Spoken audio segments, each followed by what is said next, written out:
So this is a confirmation. This is confirmation, absolutely right. Thank you. So officials from the Philippines are coming to pick up Mary Jane.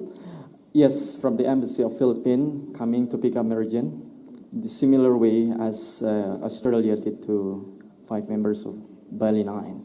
Is there a way for us or a time where we can see and interview Mary Jane before she leaves for the airport? We cannot guarantee because we are here in the central of activity, but if the journalists might be able to see directly in place, I think there is a probability.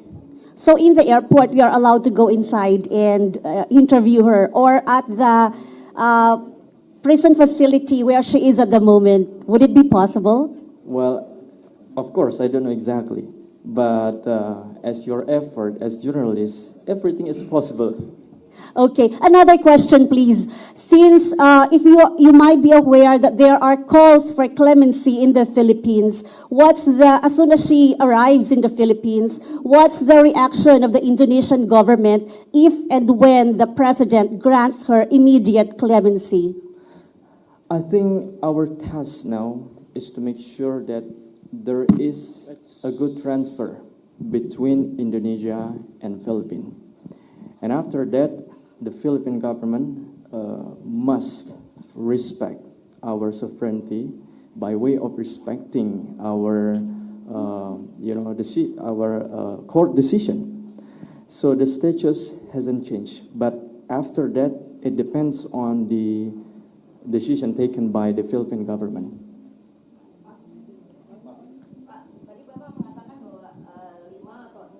Perdana Menteri Australia sudah mengajukan request untuk transfer of prisoner, tapi baru pemerintahan Presiden Prabowo ini hal itu bisa dilaksanakan. Apa dasarnya Pak Presiden Prabowo melakukan ini? Apalagi beberapa analis mengatakan bahwa ini kita tidak punya cukup dasar hukum untuk melaksanakan ini.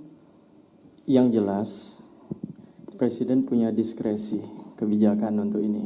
Dan juga Undang-Undang Nomor 22 tentang Permasyarakatan, Pasal 45 ayat 1 itu memungkinkan untuk terjadi transfer of prisoners, yaitu mobilitas atau perpindahan narapidana ke negara lain dengan adanya perjanjian. Itulah tadi kita sebutkan perjanjian kita itu dalam bingkai practical arrangement, pengaturan praktis. Walaupun di ayat 2 pasal 45 ayat tersebut digarisbawahi bahwa harus ada undang-undang berikutnya. Jadi sah-sah saja dari dua dimensi, ada payungnya, payung kebijakan maupun payung dari pasal tersebut.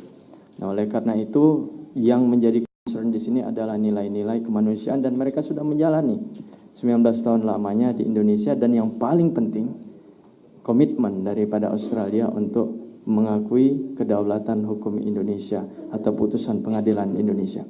Pak, Gita dari AFP, Pak, mohon bertanya, setelah Australia dan Filipina, apakah sudah ada update atau progres mengenai pembicaraan dengan Perancis terkait terpidana Sergei Atlaoui, dan mungkin juga yang dari UK, Pak, Lindsay Sandiford? Terima kasih. Sampai saat ini belum ada progres untuk Perancis dan UK, tapi segera as soon as possible pasti akan ada progres. Ada beberapa negara sebenarnya, ya, termasuk UK, termasuk Perancis, terakhir Arab Saudi juga kemarinnya, tapi Iran juga, tapi itu akan dilakukan mungkin di awal tahun ini. Pak, tahun depan, sorry ya. Pak, izin bertanya, Renata dari Kompas TV, ada 2 pertanyaan. Yang pertama untuk penegasan aja dari alasan mengapa kemudian pemerintah ini melakukan pemindahan narapidana Bali 9. Ini sebenarnya juga menyasar pertukaran narapidana Indonesia atau sebenarnya apa sih Pak alasannya? Itu yang pertama.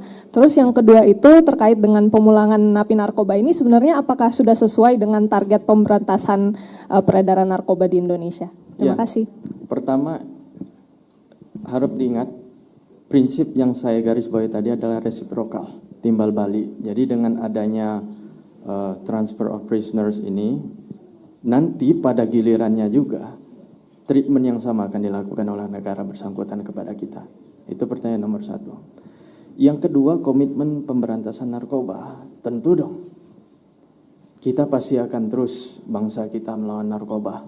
Makanya di highlights, di garis bawahi dalam penekanan practical arrangement itu, mereka harus menghormati putusan pengadilan kita, sovereignty, kedaulatan daripada negara Indonesia, di mana kita tidak mengubah status narapidana tersebut. Mereka tetap melanjutkan, tidak ada beda, hanya perpindahan sentence saja, tempat penjaranya ke negara masing-masing. Pak, saya Pak Karuni dari Sydney Morning Herald. Yes. Pertanyaan saya soal prinsip resiprokal.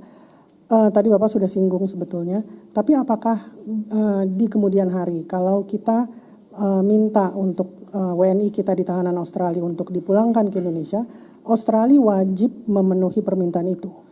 Seyogyanya, ya seyogyanya, namanya prinsip resiprokal, artinya subjeknya di situ adalah timbal balik delik hukumnya. Treatment yang sama harus dilakukan oleh negara bersangkutan. Individu pun dalam prinsip itu harus melakukan treatment yang sama satu sama lain. Apalagi ini hubungan antar kedua negara.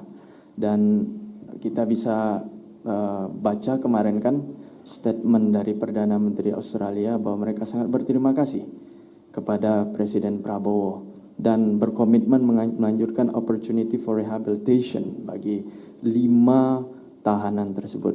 Jadi di sini semuanya berjalan dengan baik dan semestinya. Pak, saya Steven dari kantor berita EV. Tadi kan ini semua dalam kerangka practical agreement gitu Pak. Ya. Apakah ada di masa depan untuk sebuah perjanjian yang lebih solid gitu Pak, seperti ekstradisi gitu dengan Australia atau Filipina. Kemudian yang mengenai resiprokal itu ada satu narapidana di Filipina, narapidana Indonesia penyelundup senjata ke OPM, apakah itu akan direncanakan untuk diminta balik ke Jakarta gitu Pak? Terima kasih. Everything possible in the future. Apapun bisa dimungkinkan terjadi di masa depan. Prisoner exchange, tidak hanya pemindahan tapi pertukaran narapidana dan lain sebagainya. Semuanya memungkinkan, termasuk tadi yang dikatakan mungkin ada yang penyelundupan yang ditangkap di Filipina, kemungkinan bisa juga, tergantung perkembangan zaman ke depan. Oke?